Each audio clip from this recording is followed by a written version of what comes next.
and the film surgeon. Welcome back to The Addict, everyone. We are so glad to have you here. Today, we have a mild film to dissect. Snake Eyes, coming to us from Voodoo. So let's jump right into our film review.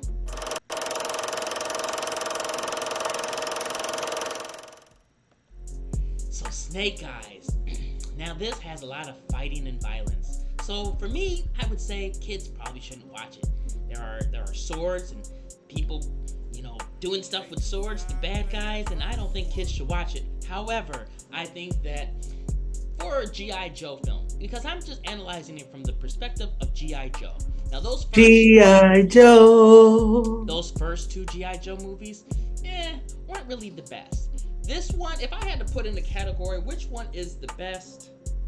I still wouldn't pick this one because the action, you didn't get really the action until the end. You got maybe about 45 minutes to an hour of just storyline about his father and what happened and everything. I mean, there was small little action, but nothing like what we would want to see from a Snake Eyes movie until the end portion of the movie. So that's kind of my first thing. The acting, not so much. The people that they picked, not so much. But, they had to go with who they can go with that would look like Snake Eyes. The other problem I have is for an origin story, it's very generic. We've all seen the whole, my father died and was killed by somebody and we have to seek vengeance kind of thing.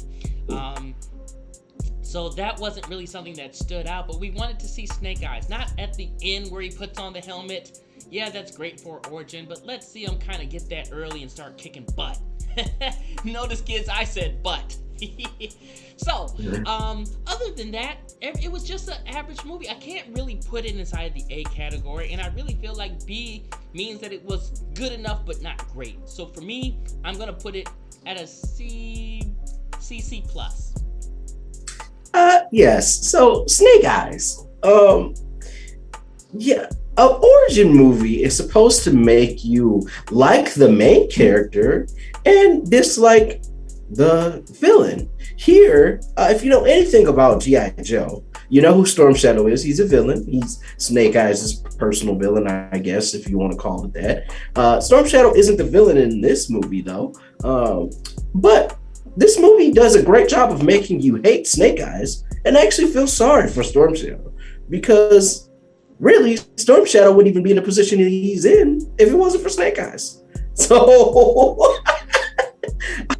they make you hate the main character like right off the bat. Which is a very interesting storytelling plot device. And also the generic my father died revenge story.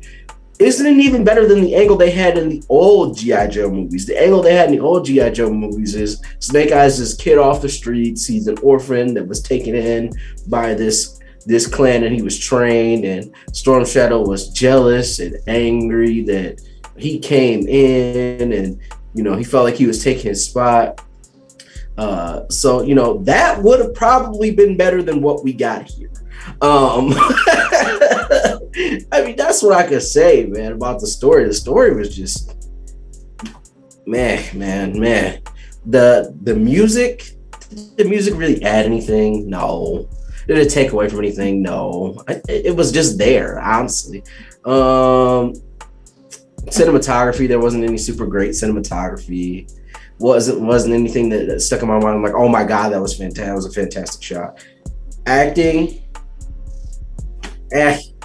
no one had a memorable performance for me. So, this is an average film at best. It's not terrible, but it's just an average film, and it's going to get an average grade from me. See. Well, I just wanted to add on to it two other things that kind of came to mind. It was a very somewhat realistic movie all the way up until all of a sudden there's a stone that well, is it realistic?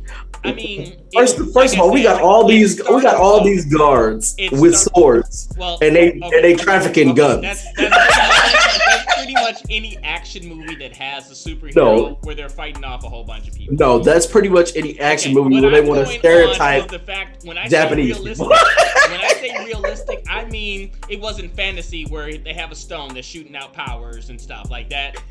That was It wasn't. That was way off the wall. It wasn't. Number It wasn't two, like that. number two, It wasn't like that. I'm so tired of them having this tribe or organization or whatever that's led by this old grandma looking person that's supposed to be sweet, and now she's jumping around and doing like, no, bro, no. Why are we taking full on rules from Miss Doubtfire? Like, why am I following directions of this old lady? Like, I don't get it. I hate when they do that. Like, if you're gonna have somebody that's the leader of that tribe or that organization, it should be somebody that's fierce, somebody that really can kick butt. Kids, I said kick butt. two things. One, you're wrong about them having a stone that has secret powers. You're very wrong about that. You need to remember this film. I'm not wrong, because what I'm looking at is the fantasy portion of that was really off the wall. That was really outlandish. That was not needed. No, it was not, and that's my point. Two, I guess they were trying to stick to the Japanese culture of the elders being in charge and stuff like that. But again, it's just Japanese tropes. I don't care. Like the tropes of them having swords when they're in a warehouse full of guns. I don't care. Certain parts just didn't make sense to me too, in terms of the story, things that were going on. I think they were just looking to try and get up to 2 hours for the movie. Pretty much. I mean, This movie really didn't need to be as long as what it was. It needed to be 2 hours, but they were like, we're going to make this film 2 hours somehow. So that's all. I mean, honestly, I don't want to downgrade it. Same thing that Manny said is that if you want to watch it, you can watch it for an action movie. You know, it's worth the watch, but it's not something that is A or B. It's something that's really average. Just worth the watch that first time.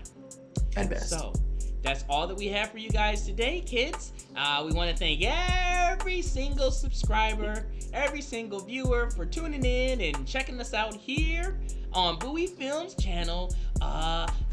And kids, don't stay up too late, and remember to brush your teeth and don't eat any candy before you go to bed. And this has been another exciting episode of Filmatic.